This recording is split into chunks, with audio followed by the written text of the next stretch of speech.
ആദിലയെയും നൂറയും house വാമിങ്ങിന് ക്ഷണിച്ചു വരുത്തി അപമാനിച്ചു വിട്ട വിഷയത്തിൽ മലബാർ ഗോൾഡ് മുതലാളിമാരിൽ ഒരാളായ AK ഫൈസലിനെതിരായി സമൂഹ മാധ്യമങ്ങളിൽ അതിശക്തമായ രോഷപ്രകടനങ്ങൾ വെളിപ്പെട്ടുകൊണ്ടിരിക്കുകയായിരുന്നു. എന്നാൽ ഇപ്പോൾ അതിനോടുള്ള ബന്ധത്തിൽ ഒരു മറുപടി പറഞ്ഞുകൊണ്ട് നമ്മുടെ ഫൈസലിക്ക വീണ്ടും രംഗപ്രവേശം ചെയ്തിട്ടുണ്ട്. ഇക്കയുടെ പുതിയ ഫേസ്ബുക്ക് പോസ്റ്റ് വായിച്ചപ്പോൾ സത്യത്തിൽ വീണ്ടും നമ്മുടെ ഉള്ളിൽ രോഷം അങ്ങനെ അണപൊട്ടി ഒഴുകാൻ തുടങ്ങി. ഒരു പ്രശ്നം ഇവിടെ ഉണ്ടായി. ആ പ്രശ്നം ഒരു ഫേസ്ബുക്ക് പോസ്റ്റ് എഴുതിയതിന്റെ പിൻപിൽ വന്നതാണ്. നിൽക്കക്കള്ളിയില്ലാതെ വന്നപ്പോൾ ആ പോസ്റ്റ് താൻ ഡിലീറ്റ് ചെയ്തു, തടി തപ്പി. പക്ഷേ അത് ഡിലീറ്റ് ചെയ്യുന്നതിന് മുൻപ് തന്നെ ആവശ്യമുള്ളവരെല്ലാം അതിന്റെ സ്ക്രീൻഷോട്ട് എടുത്തു. അതിന്റെ പേരിലാണ് ഈ കണ്ട വിവാദങ്ങൾ മുഴുവനും ഉണ്ടായത്. ഏതു വിവാദമാണെങ്കിലും 2-3 ദിവസം മാത്രമേ നിലനിൽക്കുകയുള്ളൂ. പിന്നീട് അത് ആ വഴിക്കങ്ങ് പോയിക്കൊള്ളൂ. അങ്ങനെ ആ പുല്ലങ്ങ് കെട്ടടങ്ങി പോട്ടെ എന്ന് വിചാരിച്ചിട്ട് ഇക്ക എവിടെയെങ്കിലും അടങ്ങി ഒതുങ്ങി ഇരുന്നാൽ മതിയായിരുന്നു. എന്നാൽ ഇപ്പോൾ ഡിലീറ്റ് ചെയ്ത ആ പോസ്റ്റിനെ വീണ്ടും ന്യായീകരിച്ചുകൊണ്ട് അടുത്ത പോസ്റ്റുമായിട്ട് വന്നിരിക്കുകയാണ്. പുതിയ ഫേസ്ബുക്ക് പോസ്റ്റ് വായിച്ചു കഴിഞ്ഞപ്പോൾ പണ്ടാരോ പറഞ്ഞതുപോലെ പിടിച്ചു ഞാൻ അവൻ എന്നെ കെട്ടി, കൊടുത്തു ഞാൻ അവൻ എനിക്കിട്ട് 2 എണ്ണം എന്ന് പറഞ്ഞതുപോലെ ആയിപ്പോയി. നാടൻ ഭാഷയിൽ പറഞ്ഞാൽ ഫൈസലിക്ക വറചട്ടിയിൽ നിന്നും എരുതിയിലേക്ക് ചാടിയ അവസ്ഥയായിപ്പോയി. ഞാൻ ഇങ്ങനെ അങ്ങോട്ട് പറഞ്ഞു പോയാൽ കാര്യം എന്താണെന്ന് നിങ്ങൾക്ക് വ്യക്തമായി പിടിയിട്ടില്ല. അതുകൊണ്ട് ഫൈസലിക്കയുടെ പോസ്റ്റ് ഞാനൊന്ന് വായിക്കാം. ആദിലയും നൂറയും സംബന്ധിച്ച വിഷയത്തിൽ എൻ്റെ നിലപാട് വളരെ വ്യക്തമാണ്. കോടതിയും ഗവൺമെന്റും അനുവദിച്ചിട്ടുള്ള അവരുടെ സ്വാതന്ത്ര്യം പൂർണ്ണമായും ബഹുമാനിക്കപ്പെടണമെന്നും അവർക്ക് തങ്ങളുടെ ഇഷ്ടപ്രകാരം ജീവിതം നയിക്കുവാനുള്ള അവകാശം ഉണ്ടായിരിക്കണമെന്നും ഞാൻ ഹൃദയപൂർവ്വം വിശ്വസിക്കുന്നു. അതിനാൽ അവർക്ക് തങ്ങളുടെ ഇഷ്ടപ്രകാരം സ്വതന്ത്രമായി ജീവിക്കുവാനുള്ള അവകാശം നിഷേധിക്കാതെ അവരെ തടസ്സപ്പെടുത്തുകയോ വിമർശിക്കുകയോ അവരുടെ വ്യക്തിപരമായ തീരുമാനങ്ങളെ വിമർശിച്ച് ഹരാസ്മെന്റ് നടത്തുകയോ ചെയ്യുന്നത് ശരിയല്ല. ഏതൊരു മതത്തിൽ വിശ്വസിക്കുന്നവരായാലും മനുഷ്യന്റെ സ്വാതന്ത്ര്യത്തെയും വ്യക്തി നിയമത്തിന്റെയും ബഹുമാനം ഏതൊരു മതപരിധിക്കും അതീതമായ ഒരടിസ്ഥാന മനുഷ്യ നന്മയാണെന്ന് ഞാൻ വിശ്വസിക്കുന്നു. എൻ്റെ ഹൗസ് വാമിംഗ് ചടങ്ങുമായി ബന്ധപ്പെട്ട് സോഷ്യൽ മീഡിയയിലുണ്ടായ തെറ്റിദ്ധാരണകളും വിവാദങ്ങളും ഒരിക്കലും എൻ്റെ ഉദ്ദേശത്തിലുണ്ടായിരുന്നതല്ല. അത് പ്രതീക്ഷിച്ചതിലും അപ്പുറം ചില നെഗറ്റീവ് പ്രതികരണങ്ങളും ഹരാസ്മെന്റും ഉയർന്നുവെന്നും അത് ഇവർക്ക് മാനസികമായി ബുദ്ധിമുട്ടുണ്ടാക്കിയെന്നും ഞാൻ മനസ്സിലാക്കിയിട്ടുണ്ട്. അതുകൊണ്ടാണ് ഞാൻ വ്യക്തമായി പറയുന്നത്, അവരെ വേദനിപ്പിക്കാനുള്ള ഉദ്ദേശം എനിക്കൊന്നും ഉണ്ടായിരുന്നില്ല. അവരുടെ വ്യക്തി സ്വാതന്ത്ര്യവും അവകാശവും ഞാൻ പൂർണ്ണമായി ബഹുമാനിക്കുന്നു. അവർക്കെതിരായ അനാവശ്യ വിമർശനങ്ങളും ഹെയ്റ്റ് ക്യാമ്പയിനുകളും അവസാനിക്കണമെന്ന് ഞാൻ ഹൃദയപൂർവ്വം ആഗ്രഹിക്കുന്നു. അവർ സമാധാനത്തോടെ ആരുടെയും ഭീഷണിയോ സമ്മർദ്ദമോ കൂടാതെ സ്വന്തം ജീവിതം മുൻപോട്ട് കൊണ്ടുപോകുവാൻ അവസരം ലഭിക്കണം. ഒരു മനുഷ്യൻ എന്ന നിലയിൽ മനുഷ്യരുടെ സ്വാതന്ത്ര്യത്തെയും സുരക്ഷയെയും ബഹുമാനിക്കുക എന്നതാണ് ഏറ്റവും പ്രഥമമായ മൂല്യം. ഈ വിഷയത്തെക്കുറിച്ച് എന്നോട് സംസാരിച്ച, കാര്യങ്ങൾ മനസ്സിലാക്കിയ, പിന്തുണച്ച എല്ലാ സുഹൃത്തുക്കൾക്കും ഹൃദയപൂർവ്വം നന്ദി പറയുന്നു. തെറ്റിദ്ധാരണകൾ ഉണ്ടായിട്ടുണ്ടെങ്കിൽ അതിനുള്ള ക്ഷമയും ഞാൻ വിനീതമായി അപേക്ഷിക്കുന്നു. എൻ്റെ പൊന്നു ഫൈസലിക്ക, നിങ്ങൾ എന്തൊക്കെയാണ് എഴുതി വെച്ചിരിക്കുന്നത്? ആദിലയ്ക്കും നൂറയ്ക്കും എതിരെ നടക്കുന്ന ഹെയ്റ്റ് ക്യാമ്പയിൻ അവസാനിപ്പിക്കണം എന്നാണ് നിങ്ങൾ പറയുന്നത്. സത്യത്തിൽ സോഷ്യൽ മീഡിയയിൽ കഴിഞ്ഞ 2 ദിവസമായി ഹെയ്റ്റ് ക്യാമ്പയിൻ നടക്കുന്നത് ആദിലയ്ക്കും നൂറയ്ക്കും എതിരെയല്ല, നിങ്ങൾക്കെതിരെയാണ്. LGBTQ എന്ന കമ്മ്യൂണിറ്റിയെ ഇഷ്ടമല്ലാത്ത ചില ആൾക്കാരുണ്ട്. അവര് ഈ പുഴുക്കലരിയുടെ ഇടയിൽ കറുത്തരി കിടക്കുന്നത് പോലെ ഒട്ടനവധി കമന്റുകളുടെ ഇടയിൽ വന്ന് 1-2 മോശം വാക്കുകൾ അവർക്കെതിരെ കമന്റ് ചെയ്യും എന്നുള്ളതൊഴിച്ചാൽ 99.4% കമന്റുകളും ഇക്കായ്ക്കെതിരാണ്. എന്നിട്ടും നിങ്ങൾ എന്തിനാണ് ഇപ്പോൾ വന്നിട്ട് അവർക്കെതിരെയുള്ള ഹെയ്റ്റ് ക്യാമ്പയിൻ അവസാനിപ്പിക്കണം, രാജ്യത്തെ പൗരന്മാർ എന്ന നിലയിൽ നിയമം അവർക്ക് നൽകിയിരിക്കുന്ന പരിരക്ഷ, സ്വാതന്ത്ര്യം ഇതൊക്കെ അനുഭവിക്കുവാനുള്ള പദവി അവർക്കുണ്ട്, അവരെ ബുദ്ധിമുട്ടിക്കരുത് എന്നൊക്കെ പറയുന്നത്? അങ്ങനെ ഒരു ബുദ്ധിമുട്ടും അവർക്കുണ്ടായിട്ടില്ല. പകരം നിങ്ങളാണിപ്പോൾ ബുദ്ധിമുട്ടിലായിരിക്കുന്നത്. നിങ്ങൾ നിങ്ങളെ തന്നെ സമൂഹത്തിന്റെ മുമ്പിൽ തുറന്നു കാണിക്കുകയായിരുന്നു. ഈ കമന്റുകൾ നിങ്ങളൊന്ന് വായിച്ചു നോക്കാൻ തയ്യാറാവണം. നിങ്ങൾക്കെതിരായി ഈ കമന്റുകൾ എഴുതിയിരിക്കുന്ന ആൾക്കാരിൽ 90% ആൾക്കാരും ആദിലയെയും നൂറയെയും വ്യക്തിപരമായി ഇഷ്ടപ്പെടാത്തവരാണ്. അവരുടെ ജീവിതശൈലിയെയും അവരുടെ സ്വഭാവങ്ങളെയും അവരുടെ പെരുമാറ്റത്തെയും എതിർക്കുകയും നിശ്ചിതമായി അവരെ വിമർശിക്കുകയും ചെയ്യുന്നവരാണ്. ഈ പറയുന്ന ഞാൻ ഉൾപ്പെടെ അവരെ വിമർശിക്കുന്ന വ്യക്തിയാണ്. ഒരു കാരണവശാലും അവരുടെ പല ബിഹേവിയറുകളെയും എനിക്ക് ഉൾക്കൊള്ളാൻ കഴിയുന്നില്ല. ഇവളുമാരെയൊന്നും വീട്ടിൽ കയറ്റാൻ കൊള്ളരുതാത്തവരാണ് എന്ന് ലക്ഷ്മി പരസ്യമായി ആദിലയ്ക്കും നൂറയ്ക്കുമെതിരെ തുറന്നടിച്ചപ്പോൾ ആ വാക്കിനെ നഖശിഖാന്തം എതിർത്ത ഒരു വ്യക്തിയായിരുന്നു ഞാനെങ്കിലും പോകെ പോകെ ഇവരുടെ നിലപാടുകളും സംസാര രീതികളും പെരുമാറ്റ ശൈലികളും കണ്ടപ്പോൾ ലക്ഷ്മി പറഞ്ഞത് 100% ശരിയായിരുന്നു എന്ന് എനിക്ക് തിരുത്തി പറയേണ്ടി വന്നു. അങ്ങനെയുള്ള ഞാൻ ഉൾപ്പെടെയുള്ള ആൾക്കാർ അവരെ എതിർക്കുമ്പോഴും വിമർശിക്കുമ്പോഴും കഴിഞ്ഞ ദിവസം നിങ്ങൾ അവർക്കെതിരെ നടത്തിയ പരാമർശങ്ങൾ അത് അങ്ങേയറ്റം തെറ്റായിപ്പോയി എന്ന് തന്നെയാണ് ഈ 90%-ലധികം വരുന്ന ആൾക്കാരും പറഞ്ഞിട്ടുള്ളത്. എന്താണ് അതിന്റെ കാരണം? നിങ്ങൾ നിങ്ങളുടെ ഗൃഹപ്രവേശ ചടങ്ങിന് അവരെ ക്ഷണിച്ചു വരുത്തി. അവരെ നിങ്ങൾ ക്ഷണിക്കാൻ പാടില്ലായിരുന്നു. അവരെ ക്ഷണിക്കുന്നതിന് മുൻപ് നിങ്ങൾ പലയാവർത്തി അതേക്കുറിച്ച് ചിന്തിക്കണമായിരുന്നു. ഈ ഒലക്ക വിഴുങ്ങിയിട്ട് ഒടുവിൽ ചുക്ക് കഷായം കുടിക്കുന്നതിനേക്കാൾ ഭേദം അത് വിഴുങ്ങുന്നതിന് മുമ്പ് ഇത് ഒലക്കയാണെന്നുള്ള തിരിച്ചറിവുണ്ടാവുകയും അതൊരു മൂലയ്ക്ക് ചാരി വെച്ചിട്ട് പോയി വിശ്രമിക്കുകയും ചെയ്യണമായിരുന്നു. പക്ഷേ നിങ്ങൾ യാതൊരു ഉളുപ്പുമില്ലാതെ അതെടുത്ത് വിഴുങ്ങി. എന്നിട്ടോ ഒടുവിൽ പണി കിട്ടി എന്ന് ബോധ്യം വന്നപ്പോൾ അതിനേക്കാൾ വലിയ ഉളുപ്പില്ലായ്മ കാണിച്ചു. വീട്ടിലേക്ക് വിളിച്ചു വരുത്തിയിട്ട് അവരെ വിളിക്കാതെ വലിഞ്ഞു കയറി വന്നവരാണ് എന്നുള്ള രീതിയിൽ ഒരു പ്രതീതി സൃഷ്ടിക്കുകയും അവരെ തള്ളി പറയുകയും ചെയ്തു. നിങ്ങളിപ്പോൾ വലിച്ചു വാരി കുറേ കാര്യങ്ങൾ എഴുതിയിരിക്കുകയാണ്. അതില് സാധാരണക്കാരായ ഈ പോസ്റ്റ് വായിക്കുന്ന ആൾക്കാർക്ക് നിങ്ങളിപ്പോൾ ബോധവൽക്കരണ ക്ലാസ് ആണ് എടുത്തിരിക്കുന്നത്. എന്ന് വെച്ചാൽ നമ്മൾ ഭരണഘടനയെയും മതനിയമങ്ങളെയും ഒക്കെ മാനിക്കുകയും ആദരിക്കുകയും ചെയ്ത് മുൻപോട്ട് പോകണം. എല്ലാവർക്കും സമൂഹത്തിൽ ജീവിക്കുവാൻ അവകാശമുണ്ട്. അതിന് ഹാനികരമാകുന്ന ഒന്നും ചെയ്യരുത് എന്നൊക്കെയുള്ള വലിയൊരു സ്റ്റഡി ക്ലാസ്. സത്യത്തിൽ ഞങ്ങളാരും അല്ലല്ലോ ഈ പ്രശ്നം ഉണ്ടാക്കിയത്, നിങ്ങളല്ലേ? അങ്ങനെയാണെങ്കിൽ അത് സ്വയം മനസ്സിലാക്കിക്കൊണ്ട് ഒരു സോറി പറച്ചിലിൽ ഈ പ്രശ്നം അവസാനിപ്പിക്കാമായിരുന്നില്ലേ? ഇത്രയും വാരി വലിച്ച് എഴുതി വീണ്ടും നിങ്ങൾ ഏറിൽ പോകേണ്ട ആവശ്യം ഉണ്ടായിരുന്നോ? കൊച്ചിയിൽ താമസിക്കുന്ന 2 പെൺകുട്ടികൾ കോഴിക്കോട് വരെ അവരുടെ കയ്യിലെ പണവും ചിലവഴിച്ച് നിങ്ങളുടെ വീട്ടിൽ ബിരിയാണി തിന്നാൻ വേണ്ടി അവരങ്ങനെ വലിഞ്ഞു കയറി വന്നവരാണ്, അങ്ങനെ വരും എന്ന് നിങ്ങൾക്ക് തോന്നുന്നുണ്ടോ? അങ്ങനെ അവർ പണം ചിലവഴിച്ച് അവിടെ വരെ വന്നിട്ടുണ്ടെങ്കിൽ അതെ, വ്യക്തമാണ്, നിങ്ങൾ അവരെ വിളിച്ചിട്ട് തന്നെയാണ് വന്നത്. ഇപ്പോൾ ചിലരൊക്കെ തള്ളി മറിക്കുന്നുണ്ട്, നിങ്ങളല്ല, നിങ്ങളുടെ PR ടീംസ് ആണ് അവരെ വിളിച്ചത്, അവർക്ക് എന്തോ തെറ്റുപറ്റിയതാണെന്ന്.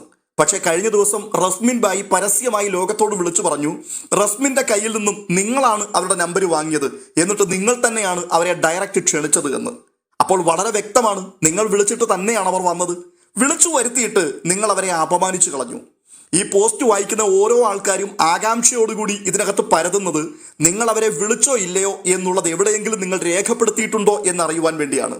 ഞാൻ വിളിച്ചിട്ടാണ് അവർ വന്നത്, പക്ഷെ എനിക്ക് തെറ്റുപറ്റി, അത് നിങ്ങൾ പറയും എന്ന് ജനം പ്രതീക്ഷിച്ചു. ഇല്ല എങ്കിൽ ഞാൻ വിളിക്കാതെയാണ് അവർ ഇവിടേക്ക് വന്നത്, അവരിവിടെ വന്നതിൽ എനിക്ക് താല്പര്യമുണ്ടായിരുന്നില്ല, ഞാൻ എൻ്റെ നിലപാടിൽ ഉറച്ചു നിൽക്കുന്നു, ഇത് പറയും എന്ന് പ്രതീക്ഷിച്ചു.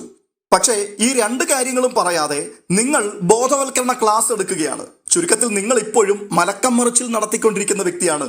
ഈ പോസ്റ്റിൽ കൂടി നിങ്ങൾ വരുത്തി തീർക്കുവാൻ ശ്രമിക്കുന്നത് നിങ്ങൾക്ക് തെറ്റൊന്നും പറ്റിയിട്ടില്ല. പിന്നെ ആർക്കാണ് തെറ്റുപറ്റിയത്? ഇതൊക്കെ കാണുകയും കേൾക്കുകയും ചെയ്ത സാധാരണക്കാർക്കാണ് തെറ്റുപറ്റിയത്. അതുകൊണ്ട് ദയവായി നിങ്ങൾ വേണ്ടാത്ത പണിക്കൊന്നും നിൽക്കരുത് എന്നുള്ള ഉപദേശമല്ലേ കൊടുക്കുന്നത്? നിങ്ങളുടെയൊക്കെ തൊലിക്കെട്ടി അത് സമ്മതിച്ചേ പറ്റുവെക്ക.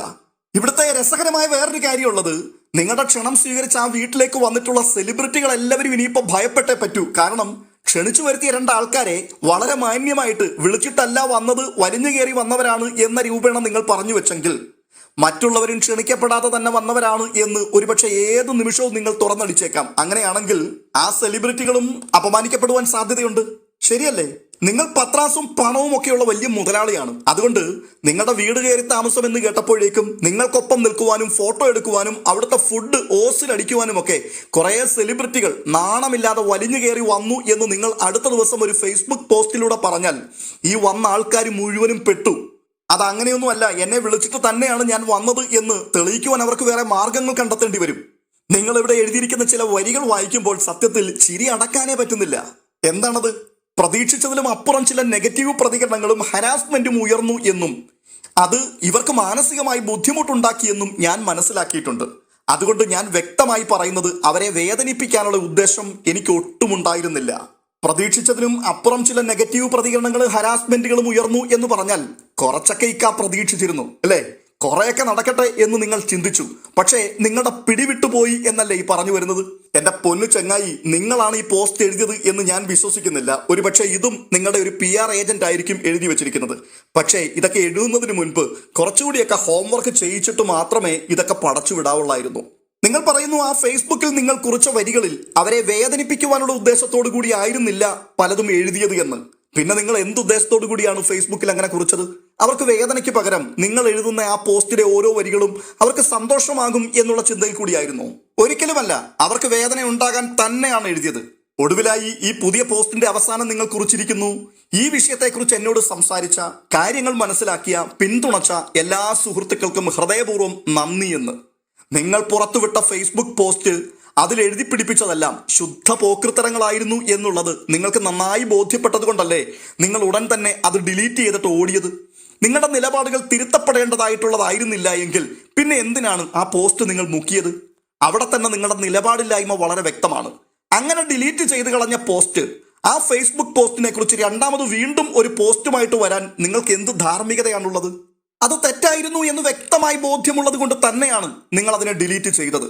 എന്നിട്ട് ഇപ്പോൾ പറയുന്നു ആ പോസ്റ്റിനെ മനസ്സിലാക്കിയ, ആ പോസ്റ്റിനെ പിന്തുണച്ച എല്ലാ ആൾക്കാർക്കും നന്ദി എന്ന്.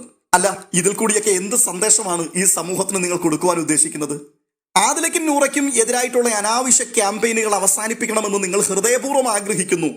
ഒരു മനുഷ്യൻ എന്ന നിലയിൽ മനുഷ്യരുടെ സ്വാതന്ത്ര്യത്തെയും സുരക്ഷയെയും ബഹുമാനിക്കുക എന്നതാണ് ഏറ്റവും പ്രഥമമായ മൂല്യം എന്ന് നിങ്ങൾ ഈ പോസ്റ്റിൽ പറഞ്ഞു വെക്കുന്നു. അല്ല, ഞങ്ങളാരും അല്ലല്ലോ ഇതൊന്നും ഇവിടെ ഹനിച്ചത്.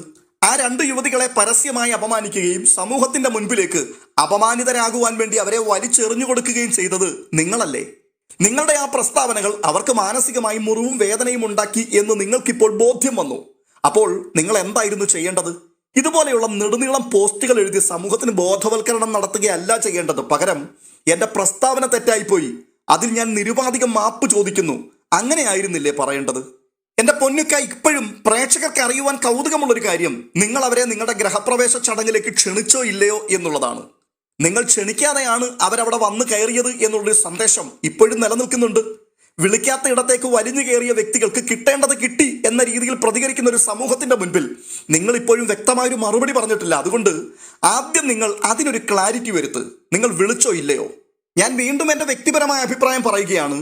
നിങ്ങൾ അവരെ നിങ്ങളുടെ ഗൃഹപ്രവേശ ചടങ്ങിലേക്ക് ഒരിക്കലും വിളിക്കാൻ പാടില്ലായിരുന്നു. അതൊരു സമൂഹത്തിന്റെ ഭാഗത്ത് നിന്നുകൊണ്ട് ഞാൻ പറയുകയല്ല. കഴിഞ്ഞ ചില ദിവസങ്ങളായിട്ട് ഈ വ്യക്തികളെ സോഷ്യൽ മീഡിയ വഴി നമ്മൾ കാണുന്നു. ബിഗ് ബോസ് എന്ന ഒരു റിയാലിറ്റി ഷോയിലൂടെ നമ്മൾ കാണുന്നു. അവിടെ കണ്ടതും കേട്ടതും വെച്ച് അവരുടെ മനോഭാവങ്ങളും അവർ ഉയർത്തിപ്പിടിക്കുന്ന മൂല്യങ്ങളും അവരുടെ സ്വഭാവശുദ്ധിയും അത് എത്രത്തോളം ഉണ്ട് എന്ന് വ്യക്തമായി കണ്ടു മനസ്സിലാക്കിയ ഒരു പ്രേക്ഷകൻ എന്ന രീതിയിൽ ഉറപ്പായിട്ടും ഞാൻ പറയുകയാണ്, ആ വ്യക്തികളെ നിങ്ങൾ നിങ്ങളുടെ വീട്ടിലേക്ക് വിളിക്കുവാൻ പാടില്ലായിരുന്നു. അതിനുള്ള ക്വാളിറ്റി അവർക്കില്ല. ഇത് ഞാൻ പറയുമ്പോൾ ഈ 2 വ്യക്തികളെ കുറിച്ചുള്ള വ്യക്തിപരമായിട്ടുള്ള എൻ്റെ ആക്ഷേപമാണ്. അല്ലാതെ LGBTQ എന്നുള്ള കമ്മ്യൂണിറ്റിയുടെ ഭാഗമായതുകൊണ്ട് അവരെ ആക്ഷേപിക്കുകയല്ല, ആ കമ്മ്യൂണിറ്റിക്ക് എതിരായിട്ടുള്ള പ്രസ്താവനയുമല്ല. മനുഷ്യത്വം എന്നുള്ളത് ലെവലേശം പോലും തൊട്ടു തീണ്ടിയിട്ടില്ലാത്ത 2 വ്യക്തികൾ എന്ന നിലയിൽ ആ വ്യക്തികളെ നിങ്ങളുടെ വീട്ടിലേക്ക് വിളിക്കാൻ പാടില്ലായിരുന്നു. പക്ഷേ നിങ്ങൾ അവരെ വിളിച്ചു കയറ്റിയതിനു ശേഷം നിങ്ങൾ അവരെ അപമാനിക്കാൻ പാടില്ലായിരുന്നു. അതിൽ ഒരു കാരണവശാലും നിങ്ങളെ ന്യായീകരിക്കാൻ കഴിയില്ല. നിങ്ങൾ ചെയ്തത് തെറ്റ് തന്നെയാണ്. പക്ഷെ തെറ്റുപറ്റിപ്പോയി. ആ തെറ്റ് നിങ്ങൾ തിരുത്തുമോ എന്നറിയുവാൻ വേണ്ടിയാണ് ഈ സമൂഹം നോക്കി കാത്തിരിക്കുന്നത്. അങ്ങനെ നോക്കിയിരിക്കുന്ന ജനങ്ങളുടെ മുമ്പിൽ അവർക്ക് നിയമങ്ങളും ചട്ടങ്ങളും പഠിപ്പിച്ചുകൊണ്ട് ക്ലാസ് എടുക്കാൻ വരിക എന്നുള്ളതല്ല സുബോധമുള്ള വ്യക്തികൾ ചെയ്യുന്ന പരിപാടി. തെറ്റ് തിരുത്തുക. ഇല്ല എങ്കിൽ ഞാൻ പറഞ്ഞ നിലപാടിൽ ഉറച്ചു നിൽക്കുന്നു. ഞാൻ അവരെ വിളിച്ചിട്ടില്ല, ഞാൻ അവർക്കെതിരെ സംസാരിച്ചത് 100% പറയേണ്ട കാര്യം തന്നെയാണ്, അതിൽ ഉറച്ചു നിൽക്കുന്നു എന്ന് പറയാനുള്ള ആർജവം കാണിക്കുക. ഇത് രണ്ടും ചെയ്യാതെ ഇതിന്റെ രണ്ടിന്റെയും ഇടയിൽ കിടന്ന് കറങ്ങുന്നത് അത്ര സുഖകരമായൊരു ഏർപ്പാടല്ല. നമ്മളൊക്കെ മനുഷ്യരാണ്. പണത്തിൽ മാത്രമേ ഉള്ളൂ നമുക്ക് തമ്മിൽ ഏറ്റക്കുറച്ചിലുകൾ. ബാക്കിയുള്ളതിലെല്ലാം നമ്മൾ സാധാരണ മനുഷ്യർ മാത്രമാണ്. അതുകൊണ്ട് മനുഷ്യ സഹജമായ തെറ്റുകൾ അത് എല്ലാ ആൾക്കാർക്കും ഉണ്ടാവും. എനിക്കും ഉണ്ടാവും, നിങ്ങൾക്കും ഉണ്ടാകും, ഇത് കേൾക്കുന്ന എല്ലാ ആൾക്കാർക്കും ഉണ്ടാവും. അങ്ങനെ തെറ്റു പറ്റാതിരിക്കുവാൻ നിങ്ങൾ ദൈവമൊന്നുമല്ല. അങ്ങനെ ഒരു തെറ്റ് നിങ്ങൾക്ക് പറ്റിയതായിട്ട് തോന്നിയിട്ടുണ്ടെങ്കിൽ അതിനെ സ്വീകരിച്ച് മാപ്പ് പറയുക എന്നുള്ളത് അതൊരു വലിയ കാര്യമാണ്. ഒരു വിധത്തിൽ തെറ്റുപറ്റിയത് അംഗീകരിക്കുകയും അത് തുറന്നു പറയുകയും അത് തിരുത്താൻ തയ്യാറാവുകയും ഒക്കെ ചെയ്യുന്നത് അത് ക്വാളിറ്റിയുള്ള മനുഷ്യരുടെ മാത്രം ലക്ഷണമാണ്, മാന്യന്മാരുടെ ലക്ഷണമാണ്. പക്ഷേ നിങ്ങൾ വീണ്ടും തെറ്റ് ചെയ്തുകൊണ്ടേയിരിക്കുകയാണ് ഇവിടെ. അതെ, ഞാൻ വീണ്ടും ഉറപ്പിച്ച് ആവർത്തിച്ച് പറയുകയാണ്, നിങ്ങളുടെ ഗൃഹപ്രവേശ ചടങ്ങിലേക്ക് ആദിലയെയും നൂറയെയും നിങ്ങൾ ക്ഷണിച്ചു വരുത്തിയത് തെറ്റ്. അങ്ങനെ ക്ഷണിച്ചു വരുത്തിയ അതിഥികളെ ഫേസ്ബുക്കിൽ കൂടി പോസ്റ്റ് ഇട്ട് ക്ഷണിക്കപ്പെടാതെ വലിഞ്ഞു കയറി വന്നവർ എന്ന രീതിയിൽ അപമാനിച്ചത് അതിനേക്കാൾ വലിയ തെറ്റ്. തുടർന്ന് സമൂഹം അത് ചർച്ചയാക്കി എന്ന് കണ്ടപ്പോൾ ആ ഫേസ്ബുക്ക് പോസ്റ്റ് നിമിഷ നേരം കൊണ്ട് ഡിലീറ്റ് ചെയ്ത് ഞാൻ ഒന്നും അറിഞ്ഞില്ലേ നാമനാരായണ എന്ന രീതിയിൽ പിന്നിലെ പൊടിയും തട്ടി ഓടിപ്പോയത് അതിനേക്കാൾ വലുതും ഒരിക്കലും അംഗീകരിക്കുവാൻ കഴിയാത്തതുമായിട്ടുള്ള 3ാമത്തെ തെറ്റ്. ഒടുവിൽ പല മേഖലകളിൽ നിന്നുള്ള സമ്മർദ്ദം കൂടിക്കൂടി വന്നപ്പോൾ സ്വാതന്ത്ര്യം, ഭരണഘടന, ബഹുമാനം തുടങ്ങിയ മനോഹരമായ പദങ്ങൾ പറഞ്ഞ് പോസ്റ്റ് ഇട്ടുകൊണ്ട് വീണ്ടും കിടന്ന് മെഴുകുന്നത് ഇതിനേക്കാൾ എല്ലാം ഗുരുതരമായ തെറ്റ്. ഇതിനെയൊന്നും ഒരിക്കലും ആശയക്കുഴപ്പം എന്ന് പറയാൻ പറ്റില്ല, അവസരവാദം എന്നാണ് പറയേണ്ടത്. നിങ്ങൾ ഈ പോസ്റ്റിൽ പറയുന്ന മനുഷ്യരുടെ അവകാശങ്ങളുണ്ടല്ലോ, അത് പൊതുജനത്തിന്റെ പ്രതികരണം എന്താണെന്ന് നോക്കി അങ്ങോട്ടും ഇങ്ങോട്ടും മാറ്റിമറിക്കേണ്ട സാധനമല്ല. അതാദ്യം നിങ്ങൾ മനസ്സിലാക്കുക. ഇതൊരു ജനാധിപത്യ രാഷ്ട്രമാണ്, നിയമവാഴ്ചയുള്ളൊരു രാജ്യമാണ്. ഇവിടെ ആരും വിമർശനത്തിന് അതീതരല്ല, ആരും ആർക്കും മുകളിലുമല്ല. ആരെയും വിമർശിക്കാം. സഭ്യമായ ഭാഷയിൽ മര്യാദയുടെ വഴിയിൽ ആർക്കും വിമർശനങ്ങൾ ഉന്നയിക്കാം. കാരണം നമുക്കെല്ലാം പല വിഷയങ്ങളെക്കുറിച്ച് പല അഭിപ്രായങ്ങളുള്ളവരാണ്. എൻ്റെ അഭിപ്രായം തന്നെ നിങ്ങൾക്കും ഉണ്ടാകണമെന്ന് എനിക്കൊരിക്കലും ശാഠ്യം പിടിക്കുവാൻ കഴിയില്ല. പക്ഷേ തെറ്റുപറ്റി എന്നുള്ളത് ഒരു സമൂഹം മുഴുവൻ അതിൻ്റെ കാര്യകാരണ സഹിതം നിങ്ങളെ ബോധ്യപ്പെടുത്തുവാൻ ശ്രമിക്കുമ്പോൾ തെറ്റുപറ്റിയത് എനിക്കല്ല, കണ്ടുകൊണ്ട് നിന്ന നിങ്ങൾക്കാണ് എന്നുള്ള രീതിയിൽ ഇങ്ങനെ പോസ്റ്റുമായിട്ട് വന്നാൽ എങ്ങനെയാണ് അതിനോട് പ്രതികരിക്കാതിരിക്കാൻ കഴിയുക? അതുകൊണ്ട് ഫൈസലിക്ക, പൊതുജനം എന്തു പറയും എന്നുള്ളത് നോക്കാതെ ഈ കാര്യങ്ങളെയൊക്കെ മതം ഏത് രീതിയിലൊക്കെയാണ് കൈകാര്യം ചെയ്യാൻ പോകുന്നത് എന്ന് ചിന്തിച്ച് സമയം കളയാതെ ഒരു നിലപാടിൽ ഉറച്ചു നിൽക്കുവാൻ ശ്രമിക്കുക. ഇപ്പോഴത്തെ പോസ്റ്റിൽ നിങ്ങൾ തന്നെ തുറന്നു പറയുകയാണ്, ഏതൊരു മതത്തിൽ വിശ്വസിക്കുന്നവരായാലും മനുഷ്യന്റെ സ്വാതന്ത്ര്യത്തെയും വ്യക്തി നിയമത്തെയും ബഹുമാനിക്കുക എന്നുള്ളത് ഏതൊരു മതപരിധിക്കും അതീതമായ ഒരടിസ്ഥാന മനുഷ്യ നന്മയാണെന്ന്. അങ്ങനെയാണെങ്കിൽ അതിവിടെ ഹനിച്ചിരിക്കുന്നത് നിങ്ങൾ തന്നെയാണ്. അതുകൊണ്ട് ഈ പോസ്റ്റ് 100% ബാധകമാകുന്നത് ഞങ്ങൾക്കല്ല, നിങ്ങൾക്കാണ്. നിങ്ങൾ ഉയർത്തിവിട്ട ഈ വിവാദമാണ് ആരെങ്കിലും അവരെ മോശമായ ഭാഷയിൽ കമന്റ് ചെയ്ത് ആക്ഷേപിക്കുവാൻ പോലും കാരണമായി തീർന്നത്. അതുകൊണ്ട് നിങ്ങൾ ചെയ്ത തെറ്റിനെ നിങ്ങൾ സ്വമേധയാ അംഗീകരിക്കുകയും അതിന് മാപ്പ് പറയുകയും ചെയ്യുക എന്നുള്ളതാണ് ധീരമായിട്ടുള്ള നിലപാട്. അത് നിങ്ങൾ ചെയ്യും എന്ന് ആത്മാർത്ഥമായി പ്രതീക്ഷിക്കുകയാണ്.